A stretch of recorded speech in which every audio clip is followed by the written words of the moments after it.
Hey guys, this is Kajal Kaushik and I welcome you all back on my channel cool and easy. मैं आप सभी का एक बार फिर से स्वागत करती हूँ अपने चैनल कूल एंड इजी में। आज मैं फिर से लेकर आ गई हूँ अकबर और बीरबल की एक बहुत ही मशहूर कहानी और आपको बताने जा रही हूँ कि किस तरीके से बीरबल ने अपनी होशियारी से हर जगह सिर्फ नाम ही नहीं बल्कि पैसा भी कमाया। हुआ यूं कि ईरान के राजा तक उड़ती उड़ती एक खबर पहुंची कि पूरे ईस्ट में अगर कोई सबसे ज़्यादा इंटेलिजेंट इंसान है तो वो है बीरबल। जब उन्होंने ये बात सुनी तो वो बहुत ही ज़्यादा सरप्राइज हुए और वो बीरबल को अपनी आंखों से देखना चाहते थे।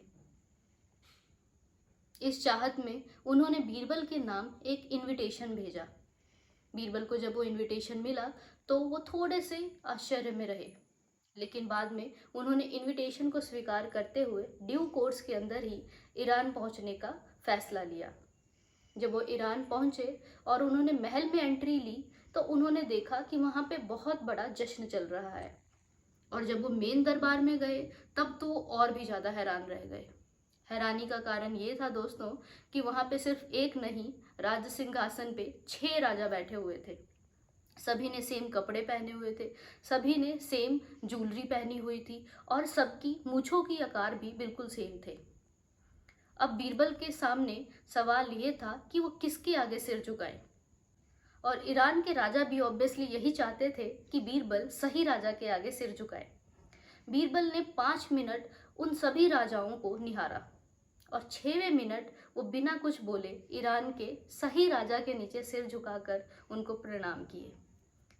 राजा बहुत ज़्यादा हैरान हुए और उन्होंने बीरबल से पूछा, बीरबल आखिरकार तुमने मुझे कैसे पहचाना? मेरी प्रजा तक भी मुझे नहीं पहचान पाई थी, लेकिन तुमने ये कैसे कर दिखाया?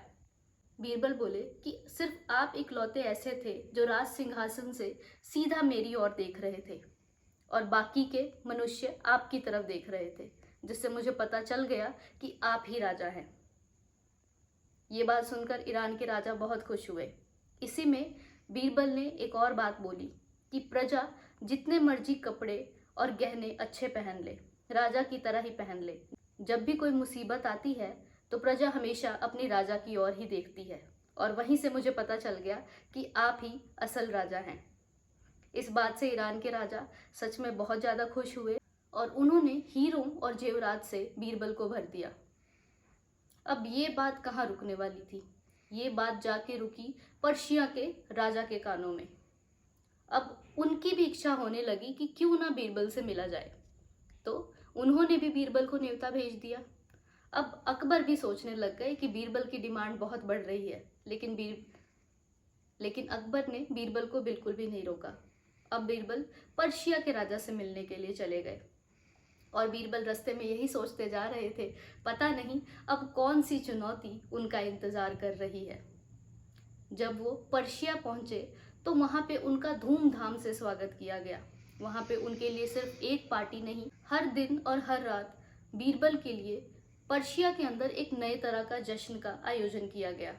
बीरबल बहुत ज़्यादा खुश भी हुए और 10 दिनों के बाद उन्होंने फैसला लिया कि अब उनको अकबर के पास लौट जाना चाहिए। जब बीरबल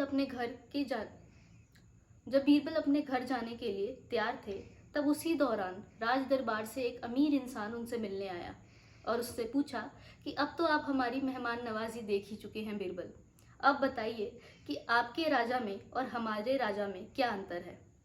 बीरबल बोले कि आपके राजा फुल मून हैं, यानी कि पूर्णिमा के चांद, और अकबर दूज के चांद हैं, यानी कि क्वार्टर मून। ये बात सुनकर वो नोबल पर्सन बहुत ज़्यादा खुश हुआ और पर्शिया में ये बात पूरी तरह से फैल गई। जाहिर सी बात है, अब पर्शिया की खबर अकबर से कैसे छुपी रहती, अकबर तक भी ये बात पहुंची। बीरबल महीनों का सफ़र तय कर दोबारा से अकबर के पास पहुंचे और उनकी राजमहल में एंट्री तक बैन कर दी गई थी। बीरबल बहुत हैरान हुए कि आखिर ऐसा क्या हुआ कि महाराज उनसे इतने ज़्यादा नाराज़ हैं। कहीं उन्होंने बहुत ज़्यादा समय तो नहीं लगा दिया। वो किसी भी तरीके से राज दरबार के अंदर पहुंचे। उनकी कोई भी बात सुने बिना अकबर ने जैसे ही बीरबल को देखा, उन्होंने कहा कि बीरबल, तुम मेरे सबसे अच्छे मंत्री ही नहीं, तुम मेरे सबसे अच्छे दोस्त भी हो। मैं तुम्हें सबसे ज़्यादा समझदार मानता हूँ, लेकिन तुमने अपने ही राजा को दूज का चांद कह दिया और किसी और को फुल मून बोल दिया।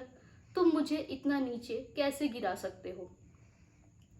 बीरबल जल्दी से बोले, नहीं हुजूर, आप मुझे गलत समझ रहे हैं। ऐसा बिल्कुल भी नहीं है। मैंने उनको पूर्णिमा का चांद इसलिए कहा क्योंकि पूर्णिमा का चांद ढल जाता है, लेकिन क्वार्टर मून धीरे धीरे बड़ा होता है और पूरी दुनिया पे अपनी रोशनी फैलाता है। मेरे कहने का मतलब ये था कि पर्शिया के राजा का समय अब खत्म हो रहा है, लेकिन आप दूज के चांद हैं जिनकी पावर धीरे धीरे बढ़ रही है और पूरी दुनिया में अब आपका राज्य होने वाला है।